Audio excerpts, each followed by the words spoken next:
The total there came to 41,849. A whopping 83.65% of the people who had died from COVID in that 2-year span in the UK were vaccinated.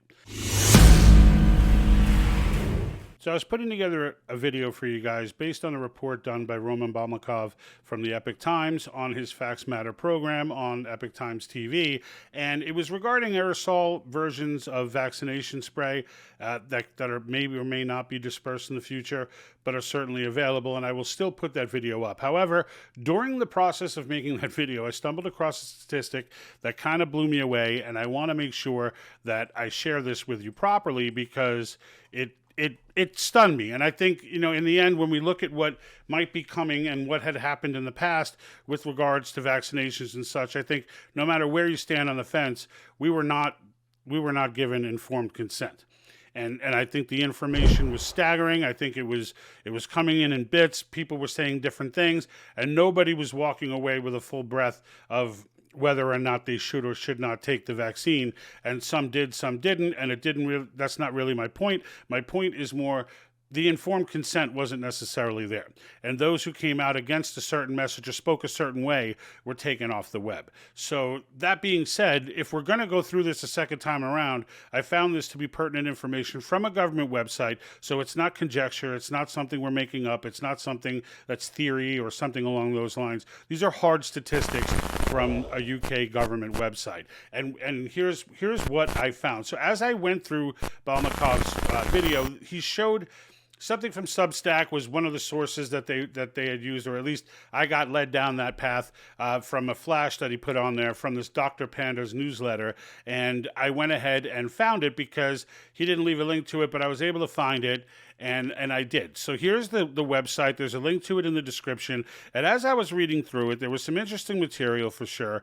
But I came across this statistic, and this sort of floored me. So I had heard people talk about this kind of stuff before, but I hadn't heard it coming from a direct government website, at least not until this moment. Maybe it's been out there. Maybe you can educate me. But this is from the official national statistics, the official office of national statistics from the UK. And basically what this graph is showing you is of all the COVID deaths in those given months, how many of those deaths came to people who were vaccinated and how many came to people who weren't vaccinated. And the numbers were just floored me. Now, this was just a graphic or an image, so I couldn't really dig into it any further. So I went ahead and found the actual statistics from, or the actual hard data from the Office for National Statistics in the UK from their own website. And that is what you're looking at right now. Office for National Statistics. This is a government website. You can see up top, .gov.uk. And if you scroll down, you get this data, and each one of these sub-datas give you an Excel sheet with the hard numbers inside. Now, this particular one that I go through is from April 2021 to May 2023, so about a 2-year time frame in how much data they're collecting here. So I went into this to download this spreadsheet and came to these conclusions. So I added in some filters here, as you can see up top. You could do that easily if you have any knowledge of Excel. Change the all causes of death to just the causes from involving COVID-19. And then I went ahead and took a total. And the total deaths from COVID-19 during that 2-year time period were 50,026, all right, in accordance with this organization. Now, of those 50,026, I went ahead and I changed the vaccination status to people who have ever been vaccinated. So these are people who have gotten the vaccination at some point in their life. And the total there came to 41,849. A whopping 83.65% of the people who had died from COVID in that 2-year span in the UK were vaccinated. Now, I switched it over to unvaccinated to get the totals, and I got a much lower number, 8,177. So you can see those are significant numbers coming from a government organization.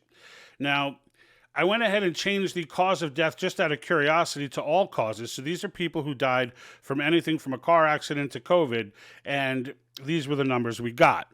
They were, of 933,810 total deaths, 865,351 were due to COVID.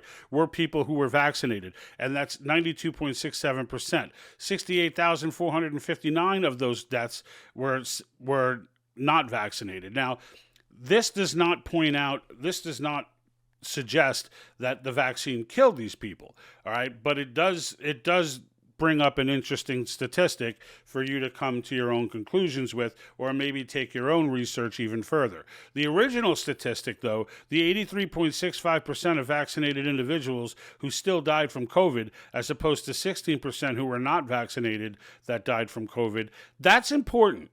That's a relevant statistic. That's something that you should have in your bag of knowledge when it comes time to make your decision as to whether or not you feel it's safe to take the vaccine. Now, people can interpret this any which way they want. These are hard numbers. These are hard numbers. It is what it is. But again, with the lack of informed consent that went on the first time around, I absolutely do not want to see that happen again. And so I'm putting these numbers in front of you and giving you the links to go and do the math yourself, just so that you can see what these bureaus are reporting. And in this case, the Office for National Statistics, actually National Statistics National Immunization Management Service is the full breadth. That's what they list on the actual spreadsheet. So take it for what you will. I think it's pertinent information. Share it to those who you think you may be having this debate with, or someone who may be on the fence.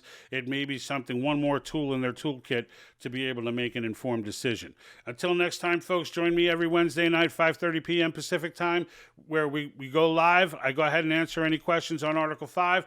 The only way to save the nation from the perils we are in is in Article 5, Convention of States. I answer all questions on that, plus the topics of the day. Join us and join the Patriot Think Tank group on Facebook to make sure that you get alerts every time I post new content. Until next time, folks, I'm out.